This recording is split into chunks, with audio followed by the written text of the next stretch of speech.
हम बार बार ये सुनते हैं कि इलेक्ट्रिक पोटेंशियल जो है वो एडिटिव नेचर फॉलो करता है। तो इसके लिए सबसे पहले हमें यह पता होना होगा कि एडिटिव नेचर हम किसे कहते हैं और इलेक्ट्रिक पोटेंशियल एडिटिव नेचर को क्यों फॉलो करता है। साथ ही साथ हमें यह भी देखना होगा कि इलेक्ट्रिक पोटेंशियल से रिलेटेड ऐसा कौन सा फिजिकल क्वांटिटी है जो कि एडिटिव नेचर को फॉलो नहीं करता है और वो क्यों नहीं करता है उसे फॉलो। और उसी के साथ कंपेयर करते हुए ही हम ये देखेंगे कि इलेक्ट्रिक पोटेंशियल किस तरह से एडिटिव नेचर को फॉलो करता है। तो सबसे पहले मैं यहां बता दूं कि एडिटिव नेचर जो होता है ये स्केलर एडिशन ही है। इसका मतलब 2 और 3 जोड़ेंगे तो 5 होगा। That is scalar addition, simple algebraic addition. जो इस रूल को फॉलो करता है हम कहते हैं वो एडिटिव नेचर को फॉलो कर रहा है, सिंपल एडिशन को जो फॉलो करता है। जैसे कि आपको पता होगा कि वेक्टर क्वांटिटीज जो होता है वो एडिटिव नेचर को फॉलो नहीं करते हैं, वो सिंपल अलजेब्रिक एडिशन को फॉलो नहीं करता है, वो वेक्टर एडिशन को फॉलो करता है। जैसे कि 2 न्यूटन और 5 न्यूटन, आप ये नहीं कह सकते हैं सीधे कि 7 न्यूटन होगा। चलिए इसमें हम आगे बात करेंगे, वो कुछ भी हो सकता है। तो जैसे कि अगर इलेक्ट्रिक पोटेंशियल की बात करें तो मान ले कि एक चार्ज है, यहां पर एक पॉजिटिव चार्ज है, मान ले यहां पर ये कुछ प्लस Q इसका चार्ज है, प्लस Q1 कर देते हैं इसे। और एक पॉइंट हमने कंसीडर किया, यहां पर वो पॉइंट है। सो इस पॉइंट में हमने ये देखा कि इस चार्ज के कारण यहां जो इलेक्ट्रिक पोटेंशियल बन रहा है ये मान ले कि बन रहा है 3 वोल्ट का। किसके कारण बन रहा? इस चार्ज के कारण बन रहा। तो मैं थोड़ा कलर इसका चेंज कर दूं। सो इस चार्ज के कारण जो पोटेंशियल बना इस पॉइंट में वो 3 वोल्ट का बना। अब इस चार्ज को हमने हटा लिया, यहां से हटा लिया मान ले, और हमने एक दूसरा चार्ज कहीं और रखा। हमने एक दूसरा चार्ज यहां पर रखा और इस चार्ज का जो मैग्नीट्यूड है ये है मान ले प्लस Q2, और इसके कारण, सिर्फ इसके कारण इस पॉइंट में जो पोटेंशियल बना हमने देखा वो पोटेंशियल बना 4 वोल्ट का।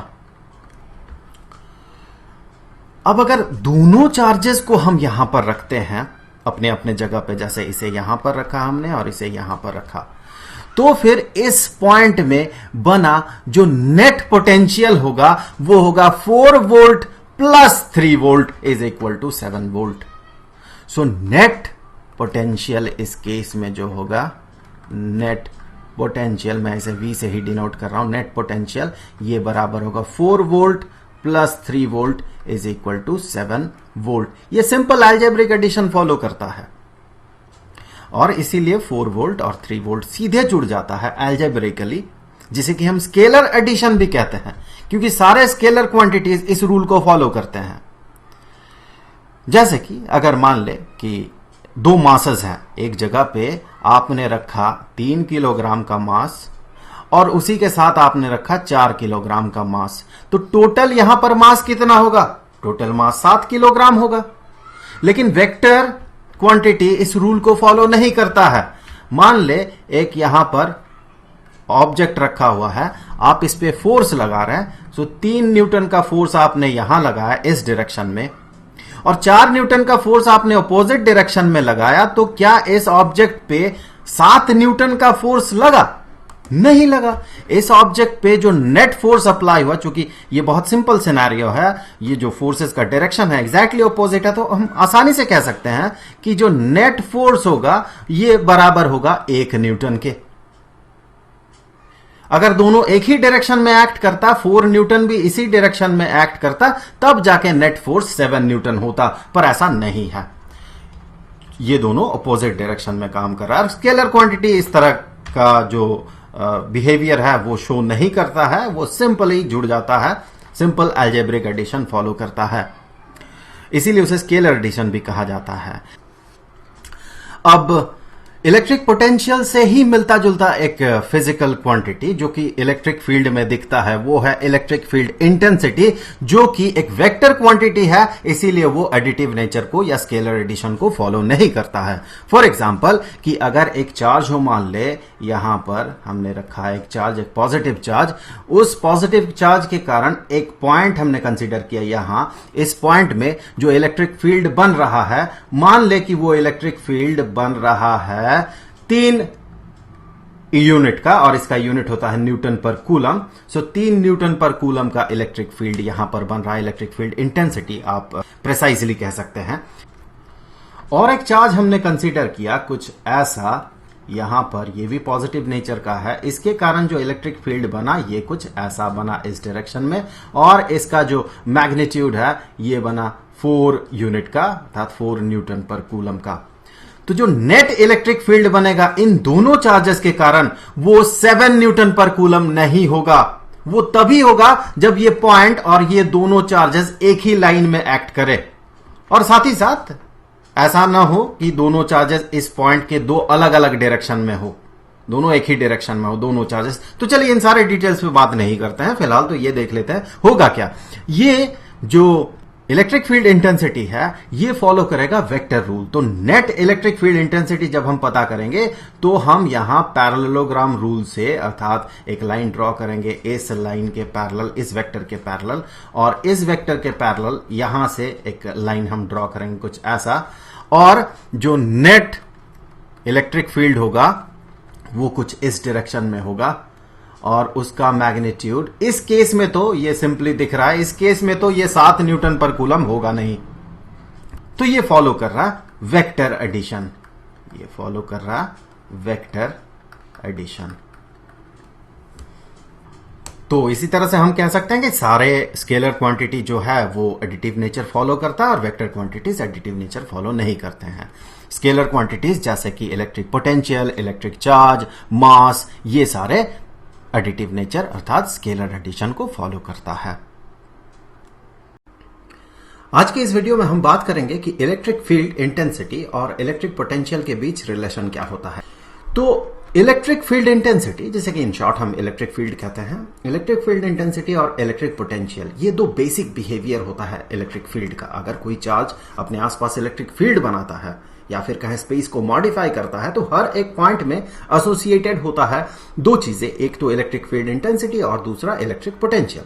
शुरू में हमें यह लगता है कि ये दोनों इंडिपेंडेंट टर्म्स हैं, लेकिन इन दोनों में एक बेहतरीन रिलेशन होता है। किसी पॉइंट में अगर एक स्पेस की बात करें तो एक स्पेस में हर एक पॉइंट के लिए अगर आपको पता हो कि इलेक्ट्रिक पोटेंशियल कितना है, दैट मीन इलेक्ट्रिक पोटेंशियल के लिए एक्सप्रेशन अगर आपको पता है तो आप इलेक्ट्रिक फील्ड के लिए भी एक्सप्रेशन बना सकते हैं। तो इसे समझने के लिए 2 पार्ट में हम इसे देखेंगे, समझेंगे तो नहीं, समझने वाला जो चीज था वो तो बीएससी वाले कैटेगरी में चला गया। इसे हम देखेंगे कि किस तरह से हम सॉल्व करते हैं और एक छोटा सा इंट्यूशन ग्रो करने का कोशिश करेंगे। इसे 2 पार्ट में हम देखेंगे। पहले तो 1 डायमेंशन में ये कैसा रिलेशन हो सकता है, और उसी से आगे बढ़ते हुए हम थोड़ा सा अंदाजा लगाएंगे कि 2 डायमेंशन में इसका क्या बिहेवियर होगा या फिर रिलेशन किस तरह का दिखेगा। और फाइनली जाके हम एक न्यूमेरिकल प्रॉब्लम सॉल्व करेंगे जो कि इससे पहले मैं बना चुका था, तो हो सकता है वो आप देख चुके हो, फिर भी इसके साथ उसका रिलेशन है इस टॉपिक के साथ, तो उसे मैं वहां पर इंक्लूड करूंगा। हो सके तो आप उस वीडियो को देख लीजिएगा, वो न्यूमेरिकल प्रॉब्लम का सोल्यूशन है, तो फिर थोड़ा ज्यादा क्लैरिटी आ जाएगा कि इन दोनों के बीच का जो रिलेशन है उसमें जो टर्म्स है उन्हें हम कैसे सॉल्व करते हैं। तो सबसे पहले चलिए देख लेते हैं कि सिंपली हम कैसे समझेंगे कि इलेक्ट्रिक फील्ड इंटेंसिटी और इलेक्ट्रिक पोटेंशियल के बीच रिलेशन क्या है। तो चलिए एक कोऑर्डिनेट सिस्टम ड्रॉ करते हैं। सो कोऑर्डिनेट एक्सिस, तो सबसे पहले ये हो गया y एक्सिस, ये हो गया z एक्सिस स्क्रीन से आपके तरफ, और ये हो गया x एक्सिस। ये जो एक्सिस है z एक्सिस, ये इस स्क्रीन पे नॉर्मल है, आपकी तरफ है, और इन्हें नाम दे देते हैं x एक्सिस, y एक्सिस और z एक्सिस। हमने क्या किया, हमने एक चार्ज को यहां पर प्लेस किया बिल्कुल ओरिजिन पे। कितना चार्ज है, चलिए प्लस क्यू चार्ज है। अब इस x एक्सिस में ही हम अपना कंसंट्रेशन रखेंगे, दैट मीन जो भी होगा 1 डायमेंशन में होगा। y और z एक्सिस को भूल जाए, हम सबसे पहले एक बेसिक इंट्यूशन ग्रो करेंगे। तो एक पॉइंट हमने कंसीडर किया यहां पर, ये यहां से मान ले ओरिजिन से x डिस्टेंस दूर है। तो ऑब्वियस ही बात है, अगर ये ओरिजिन पे होगा तो ये पॉइंट जो होगा, इस पॉइंट का जो एब्सिसा होगा वो एब्सिसा x ही होगा। अब क्या है, इस पॉइंट में चलिए देख लेते हैं कि इलेक्ट्रिक फील्ड इंटेंसिटी कितना होना चाहिए। सबसे पहले तो उसका डायरेक्शन देखें, उसका डायरेक्शन इधर होगा और उसका जो मैग्नीट्यूड होगा, इससे पहले ही हमने इसके बारे में पढ़ा है, तो ये होता है Coulomb's constant 1/4 pi epsilon not. ये कूलम्स कांस्टेंट है, हम एप्सिलॉन नॉट यूज कर रहे हैं, दैट मीन हम मान रहे हैं यहां जो रीजन है ये फ्री स्पेस है, इनटू जिस चार्ज के कारण इलेक्ट्रिक फील्ड इंटेंसिटी बन रहा है उस चार्ज का magnitude positive Q divided by जो डिस्टेंस है, जिस पॉइंट पे हम देख रहे हैं इलेक्ट्रिक फील्ड कितना है वो इस चार्ज से कितना दूर है जो कि x है, उसका स्क्वायर। तो ये क्या हो गया, ये हो गया इलेक्ट्रिक फील्ड कितना होगा इस पॉइंट में। एक और टर्म इसके साथ एसोसिएटेड होगा इस पॉइंट के साथ जो कि है इलेक्ट्रिक पोटेंशियल। तो इस पॉइंट पे इलेक्ट्रिक पोटेंशियल कितना होगा, हमें पता है ये कितना होगा, ये होगा 1/4 पाई एप्सिलॉन नॉट इनटू जिसके कारण यहां पर पोटेंशियल बनेगा उसका मैग्नीट्यूड डिवाइडेड बाय ये जो डिस्टेंस है इस पॉइंट का इस चार्ज से, ये जो डिस्टेंस ये x है, सो डिवाइडेड बाय x। आप क्या करें, यहां पर इसे x के रेस्पेक्ट में डिफरेंशिएट करें, सिर्फ एक ही डायमेंशन की बात है, x एक्सिस के अलोंग हम देख रहे हैं। सो इसे जब हम डिफरेंशिएट करेंगे दैट मीन dv dx, ये क्या बनने वाला है देखें, that is equal to d dx of v क्या है देखें 1/4 pi epsilon naught into Q over x।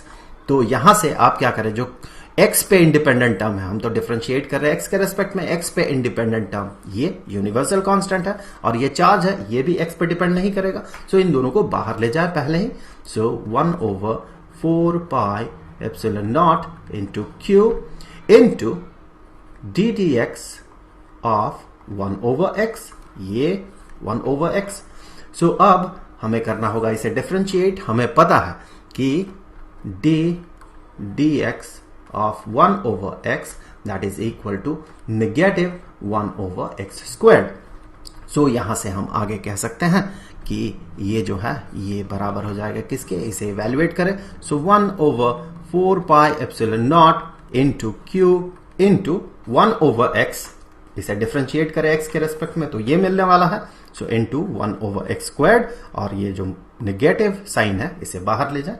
हम इसे अगर सजा के लिखते हैं तो हम लिखेंगे ये होगा negative 1/4 pi epsilon naught into Q over x squared. अब ध्यान से देखिए ये क्या है, ये है इलेक्ट्रिक फील्ड इंटेंसिटी का मैग्नीट्यूड।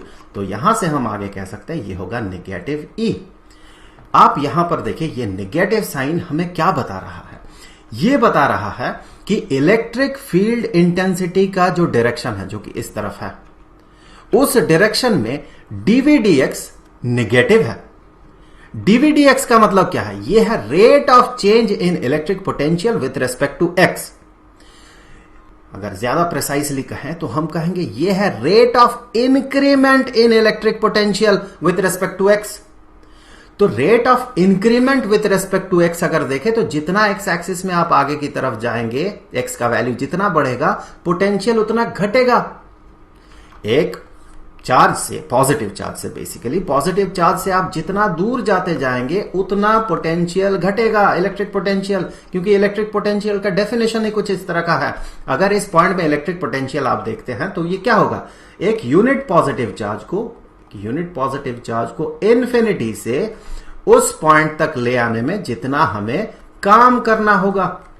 तो अगर दो पॉइंट्स, एक तो यहां पर दूसरा मान ले यहां पर, इन दोनों को अगर कंपेयर करें तो इन्फिनिटी से यहां तक लाने में हमें कम काम करना पड़ेगा, जबकि यहां तक लाने में हमें ज्यादा काम करना पड़ेगा।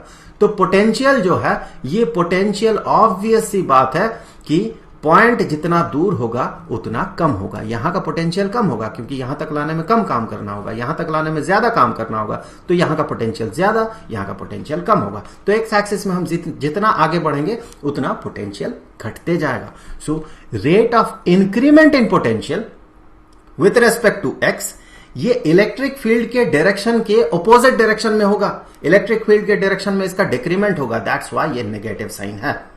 सो यहां से हम एक बेसिक सा इंट्यूशन ग्रो कर सकते हैं कि क्या हो रहा है दरअसल इसके बीच, इस V के बीच, दैट मीन पोटेंशियल, और इलेक्ट्रिक फील्ड के बीच कैसा रिलेशन हो सकता है। अब अगर यहां पर इसी रिलेशन में इलेक्ट्रिक फील्ड को एज वेक्टर हम रिप्रेजेंट करना चाहते हैं, दैट मीन वेक्टर नोटेशन में इसे दिखाना चाहते हैं, जो कि थोड़ा ज्यादा मीनिंगफुल है, तो हम कह सकते हैं चूंकि इलेक्ट्रिक फील्ड एज वेक्टर ये यहां पर इस केस में होगा इलेक्ट्रिक फील्ड का मैग्नीट्यूड E, उसके साथ हमें उसका डायरेक्शन जो कि होगा एक्स एक्सिस के पॉजिटिव डायरेक्शन में, जो कि होगा आई कैप, तो हम कह सकते हैं electric field intensity as vector is equal to उसका मैग्नीट्यूड E, उसके साथ हम जोड़ देंगे उसके डायरेक्शन आई कैप को। तो फिर हम ये कह सकते हैं कि dvdx i cap is equal to negative E i cap, जो कि बराबर होगा नेगेटिव E एज वेक्टर के। ये थोड़ा ज्यादा मीनिंगफुल है क्योंकि आगे चल के जब हम इसे 3 डायमेंशन में प्रोपेगेट करेंगे तो हम देखेंगे वहां पर यूनिट वेक्टर्स अपीयर करेंगे। यहां से आगे बढ़ते हैं। ये तो 1 डायमेंशनल व्यू है, इसका ज्यादा एप्लीकेशन नहीं है, आप इसे ज्यादा अप्लाई नहीं कर सकते हैं। बहुत ज्यादा एप्लीकेशन के लिए जो कि हर जगह एप्लीकेबल होगा, उसके लिए आपको ये रिलेशन पता करना होगा। पिछले वाले वीडियो में मैंने क्या किया था, पिछले वाले वीडियो में उसे प्रूव करने की कोशिश में वो बहुत बड़ा हो गया था। तो इलेक्ट्रिक फील्ड एज वेक्टर ये बराबर होता है negative gradient of electric potential. आप कहेंगे ये ग्रेडियंट क्या है? यहीं पर ये जो नया टर्म है, इसी के कारण वो पिछला वाला वीडियो इतना बड़ा हो गया था, जिसके कारण मुझे उसे बीएससी के कैटेगरी में रखना पड़ा। ये देखिए क्या है, हम इस वीडियो में क्या करेंगे, सिर्फ इसका ओवरव्यू लेंगे, इसका मतलब समझेंगे कि ये है क्या, कैसे आया, क्यों हुआ, ये रिलेशन कैसे बना, वो नहीं देखेंगे हम। अगर आपको जानना है कि ये रिलेशन कैसे आया, तो फिर आपको मैं वो वीडियो सजेस्ट करूंगा जो कि बहुत जल्द आने वाला है, वो आपको यहां सजेस्टेड वीडियोज में भी मिल जाएगा। सो यहां पर देखिए इसका मतलब क्या है। यहां पर हम कह सकते हैं इलेक्ट्रिक फील्ड जो है ये बराबर होगा, नेगेटिव साइन पहले लिखे। अब ये जो है, जिसे कि हम एक साथ कहें तो ग्रेडियंट ऑफ इलेक्ट्रिक पोटेंशियल कहेंगे, ये जो है ये है डेल ऑपरेटर, इसे नाबला ऑपरेटर भी कहा जाता है, कुछ लोग नाबला भी कहते हैं। तो ये जो डेल ऑपरेटर है ये कैसा दिखता है, ये है partial derivative with respect to x i cap, थोड़ा धैर्य धरें, plus partial derivative with respect to y j cap, इसके बारे में हम आगे बात करेंगे, plus partial derivative with respect to z k cap. ये हो गया डेल ऑपरेटर। इसके साथ हमें ऑपरेट करना होगा इस पोटेंशियल को, इस वी को।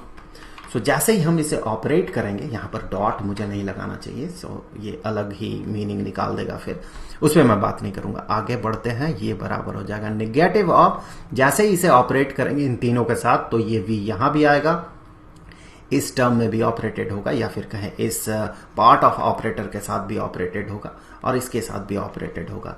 और ये क्या बन जाएगा, ये बन जाएगा partial derivative of v potential with respect to x i cap plus partial derivative of v with respect to y j cap plus partial derivative of v with respect to z k cap। तो ये हो गया ये पूरा का पूरा expression, electric field is equal to this one. अगर v का एक्सप्रेशन आपको पता है तो इस ऑपरेशन से आप इलेक्ट्रिक फील्ड एज वेक्टर उसे पूरी तरह से डिराइव कर सकते हैं, पता कर सकते हैं उसके लिए एक्सप्रेशन क्या होगा। अगर आपको समझना है कि ये पार्शियल डेरिवेटिव हम कैसे सॉल्व करते हैं और प्रैक्टिकली हम कैसे इलेक्ट्रिक फील्ड पता कर सकते हैं अगर हमें इलेक्ट्रिक पोटेंशियल पता हो, तो फिर आगे मैं एक वीडियो इसी के साथ लिंक कर दे रहा हूं, जोड़ दे रहा हूं, जो कि आप उसे देख के इसे समझ सकते हैं। वो एक न्यूमेरिकल प्रॉब्लम का सोल्यूशन है जो कि AIPMT में पूछा गया था। तो यहां से आगे बढ़ने से पहले मैं आपको बता दूं, ये जो न्यूमेरिकल प्रॉब्लम है जिसे कि हम आगे सॉल्व करने वाले हैं, चूंकि ये पहले ही बन चुका था, तो हो सकता है कुछ टर्म्स जो है, कुछ चीजें जो हैं, ये फिर से रिपीट हो जाए। तो आई होप कि आप थोड़ा धैर्य रखेंगे और आप इस वीडियो को पूरा देखेंगे। सवाल देखिए, बड़ा सिंपल दिख रहा है कि एक रीजन में potential, that mean electric potential, यहां वोल्ट देखिए, यहां इन वोल्ट्स कहा गया, दैट मीन इलेक्ट्रिक पोटेंशियल, ये एक्सप्रेस्ड होगा इस इक्वेशन से। कहीं भी किसी भी पॉइंट में एक्स वाई जेड कोई भी पॉइंट हो, तो उसके लिए उस जगह पे जो इलेक्ट्रिक पोटेंशियल होगा वो इस इक्वेशन से या इस एक्सप्रेशन से गाइडेड होगा। आपको ये पता लगाना है कि इलेक्ट्रिक फील्ड ये कितना होगा इस खास पॉइंट पे। तो यहां पर हम जो इक्वेशन यूज करते हैं वो इक्वेशन इंटर रिलेट करता है किसी भी एक पॉइंट में, स्पेस में किसी भी एक पॉइंट में जहां पर इलेक्ट्रिक फील्ड एग्जिस्ट कर रहा है, उस पॉइंट में इलेक्ट्रिक फील्ड को और इलेक्ट्रिक पोटेंशियल को। तो यहां पर अगर यूनिट्स को आप देखें, यहां पर लिखा गया इन वोल्ट्स और इन न्यूटन पर कूलम। सो यहां पर यूनिट्स, चूंकि दोनों एसआई यूनिट्स है तो यूनिट्स को आप यहां इग्नोर कर सकते हैं। तो जो इक्वेशन हम यूज करने वाले हैं वो ये है कि स्पेस में किसी भी पॉइंट में जो इलेक्ट्रिक फील्ड होगा वो इलेक्ट्रिक फील्ड बराबर होता है negative of gradient of electric potential. यहां पर ये आपके लिए एक नया टर्म होगा, ग्रेडियंट। इसे हम डेल ऑपरेटर कहते हैं। ये जो इक्वेशन है ये इलेक्ट्रोस्टैटिक्स का one of the most important equations है। ये बहुत बहुत बहुत बेसिक इक्वेशन है इलेक्ट्रोस्टैटिक्स का। इसका एग्जैक्ट मतलब क्या है ये तो आपको नहीं पता होगा, लेकिन इसका जो एक कंसेक्वेंस है वो आपको पता है। वो ये है कि हमें पता है कि इक्वी पोटेंशियल सरफेस अगर कहीं पर है तो वहां किसी भी पॉइंट से इलेक्ट्रिक फील्ड जो पार होगा, या फिर किसी भी पॉइंट में जो इलेक्ट्रिक फील्ड होगा, मुझे कहना चाहिए, वो इलेक्ट्रिक फील्ड उसका जो डायरेक्शन होगा वो कुछ ऐसा होगा कि वो यहां पर इस सरफेस के इस जगह पे, इक्विपोटेंशियल सरफेस के इस जगह पे वो नॉर्मल होगा उस सरफेस पे। ये इसका एक कंसेक्वेंस है, ये आपको पता है, लेकिन ये आपसे कोई एक्सपेक्ट नहीं करता है। अब चलिए देख लेते हैं ये है क्या, इस डेल ऑपरेटर को हम कैसे यूज करते हैं, आखिर ये है क्या। तो यहां से अब हम आगे ये कहेंगे कि इलेक्ट्रिक फील्ड किसी भी जगह पे इस रीजन में जहां पर कि इलेक्ट्रिक पोटेंशियल इतना कहा गया किसी भी पॉइंट में, वो बराबर हो जाएगा नेगेटिव, ये वाला नेगेटिव। और ये डेल ऑपरेटर कुछ ऐसा होता है, ये होता partial derivative with respect to x i cap plus partial derivative with respect to y j cap plus partial derivative with respect to z k cap। तो ये हो गया डेल ऑपरेटर। ये एक ऑपरेटर है, यहां पर अगर इसे आप देखें तो ये एक ऑपरेटर होगा, ये एक सर्टेन ऑपरेशन कर सकता है किसी भी एक एक्सप्रेशन पे। तो ये किस पे ऑपरेटेड होगा, ये इस v पे ऑपरेटेड होगा। तो v का वैल्यू देखे क्या कहा गया, ये कहा गया। अब आपके मन में आ सकता है ये पार्शियल डेरिवेटिव क्या है, तो वो भी क्लियर हो जाएगा आगे। सो ये ऑपरेटेड होगा इस एक्सप्रेशन पे 6xy minus y plus 2 into y into z. अब देखिए ऑपरेशन कैसे होगा, यहां पर सबसे पहले ये नेगेटिव साइन जो है उसे रखें, partial derivative with respect to x, i cap को हम बाद में लिखेंगे। ये ऑपरेटेड होगा इस एक्सप्रेशन पे, तो इस एक्सप्रेशन को यहां लिखा जाए 6xy minus y plus 2yz और ये आई कैप। सो ये ऑपरेशन अब हम आगे करने वाले हैं, plus partial derivative with respect to y, किस पे, फिर से उसी पे ऑपरेटेड होगा 6xy minus y plus 2yz। और यहां पर जे कैप डायरेक्शन के लिए, इलेक्ट्रिक फील्ड का एक डायरेक्शन होगा, सो डायरेक्शन के लिए ये आई कैप जे कैप और आगे के कैप आएगा, plus partial derivative with respect to z, किस पे ऑपरेटेड होगा, फिर से 6xy minus y plus 2yz और यहां पर डायरेक्शन जो है ये है के कैप। सो यहां से आगे अब देखिए ये पार्शियल डेरिवेटिव क्या होता है। डेरिवेटिव हमें पता है, डिफरेंशिएट करना हमें पता है। ये पार्शियल डेरिवेटिव क्या होगा, देखिए हम पार्शियली डिफरेंशिएट कर रहे हैं इसे, इस एक्सप्रेशन को, किसके रेस्पेक्ट में, x के रेस्पेक्ट में। तो यहां जहां आपको x दिखा उसे छोड़ के जो भी वेरिएबल्स है, वैसे तो ये y और z वेरिएबल्स हैं, लेकिन इन्हें हमें यहां पर कांस्टेंट की तरह ट्रीट करना होगा। और इस केस में हम पार्शियली डिफरेंशिएट कर रहे हैं इस एक्सप्रेशन को y के रेस्पेक्ट में, तो इन y जितने जगह पे है इन सब को छोड़ के बाकी जो जो वेरिएबल्स हैं, जैसे यहां पर x है, यहां पर z है, इन्हें हमें कांस्टेंट की तरह ट्रीट करना होगा। एक कांस्टेंट वैल्यू जैसे 6, उसी तरह से x को भी एक कांस्टेंट की तरह ट्रीट करना होगा, हम इसे वेरिएबल नहीं मान सकते हैं। यही मतलब है पार्शियल डेरिवेटिव का। आगे बढ़ते हैं, डिफरेंशिएट करते हैं पार्शियली। सो नेगेटिव, अब जब इसे हम डिफरेंशिएट करेंगे x के रेस्पेक्ट में पार्शियली, तो देखिए क्या होगा, ये 6 और ये y, इन दोनों को हम कांस्टेंट मानेंगे और यहां पर ये सब हो गया कांस्टेंट। तो अब इसे जब पार्शियली हम डिफरेंशिएट करेंगे x के रेस्पेक्ट में, तो ये बन जाएगा, जो कांस्टेंट है उसे रखना है 6y। जैसे कि मान ले अगर मैं डिफरेंशिएट कर रहा हूं x के रेस्पेक्ट में, सो मैं डिफरेंशिएट कर रहा हूं 5x को विथ रेस्पेक्ट टू x। तो हम इसे कैसे डिफरेंशिएट करते हैं, इसे x के रेस्पेक्ट में, तो ये बराबर हो जाता है कांस्टेंट जो 5 है और x का differentiation with respect to x जो कि होगा 1, सो इनटू 1। इस तरह से हम इसे डिफरेंशिएट करते हैं। अगर यहां पर स्क्वायर होता ये, तो हम कहते हैं 5 जो कि यहां पर कांस्टेंट है इनटू x स्क्वायर का differentiation with respect to x, इसका डेरिवेटिव जो होगा ये होगा 2x, तो 5 इंटू 2x हो जाता है ये। सो उसी तरह से यहां पर अगर आप देखें तो यहां पर कांस्टेंट है 6 और साथ ही साथ y को हम कांस्टेंट मानेंगे। सो ये हो गया 6 into y into x. So 6 into y एक कांस्टेंट है जिसे यहां पर रखना है और x का differentiation with respect to x ये हो जाएगा 1। अब देखें y ये तो कांस्टेंट की तरह हम ट्रीट करेंगे। सो कांस्टेंट का डेरिवेटिव जो होता है वो 0 होता है, यहां भी ये कांस्टेंट हो गया तो वो भी 0 होगा, तो इन्हें लिखने का जरूरत नहीं है। और ये जो डायरेक्शन है ये आई कैप है, ये वाला आई कैप।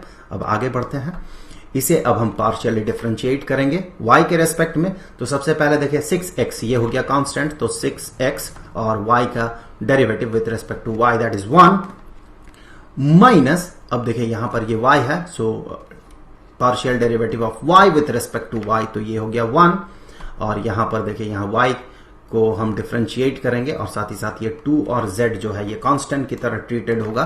सो यहां पर प्लस 2z। अब देखिए मान ले यहां पर यहां y स्क्वायर्ड होता तो क्या होता, यहां 2z तो रहता है एज कांस्टेंट और y स्क्वायर्ड का differentiation with respect to y, इसका जो डेरिवेटिव होगा y स्क्वायर्ड का वो होगा 2y। सो ये हो जाता 4zy। जो भी हो ऐसा तो है नहीं, सो यहां पर ये हो गया इसका partial derivative with respect to y और डायरेक्शन जो है ये है j कैप। अब उसी तरह से हम आगे इसे पार्शियली डिफरेंशिएट करेंगे z के रेस्पेक्ट में, तो ये तो कांस्टेंट हो गया, इसे जो डिफरेंशिएट करेंगे z के रेस्पेक्ट में वो तो 0 हो जाएगा और इसका जो डेरिवेटिव है partial derivative with respect to z ये हो जाएगा 2y, क्योंकि यहां y जो है इसे हम कांस्टेंट की तरह ट्रीट करेंगे। सो ये हो गया 2y के कैप। तो ये जो है ये इलेक्ट्रिक फील्ड के लिए एक्सप्रेशन बना। इलेक्ट्रिक फील्ड देखिए अलग अलग पॉइंट पे इसका वैल्यू अलग अलग होगा, क्योंकि अलग अलग पॉइंट्स में y का वैल्यू अलग होगा, x का अलग होगा, z का अलग होगा, यहां भी देखो y अलग होगा। सो इसका जो वैल्यू होगा वो अलग अलग होगा। ऐसा ही होता है हर स्पेस में अगर बिल्कुल कांस्टेंट इलेक्ट्रिक फील्ड ना हो, जैसे कि एक पैरेलल प्लेट कैपेसिटर के अंदर। सो नॉर्मली ऐसा ही होता है। अब एक खास पॉइंट में हमसे पूछा गया है इलेक्ट्रिक फील्ड कितना होगा, वो खास पॉइंट है 1,1,0। दैट मीन वो पॉइंट जो है उसका एब्सिसा 1 है, दैट मीन x वैल्यू 1 है, x coordinate value, y coordinate value जिसे कि हम ऑर्डिनेट कहते हैं वो भी 1 है और z एक्सिस में इसका जो कोऑर्डिनेट है वो 0 है। तो यहां पर इन वैल्यूज को, जो y का वैल्यू है 1, x का वैल्यू है 1 और z का वैल्यू है 0, उन वैल्यूज को यहां पर पुट कर दे। y में 1, यहां x में 1, z में 0 और यहां y में 1, तो आपको मिल जाएगा उस स्पेसिफिक पॉइंट में जो इलेक्ट्रिक फील्ड है उसका वैल्यू क्या होगा।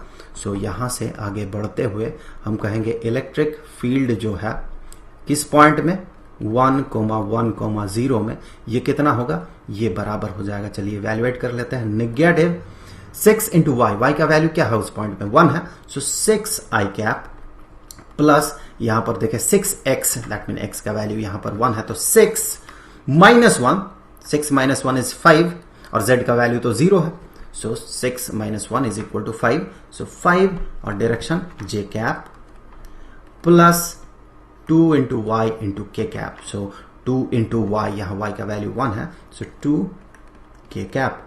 सो ये हो गया इलेक्ट्रिक फील्ड का वैल्यू किस जगह पे, इस पॉइंट में। देखिए ऑप्शन है या नहीं है, सो यहां पर ऑप्शन हमें ये दिख रहा है।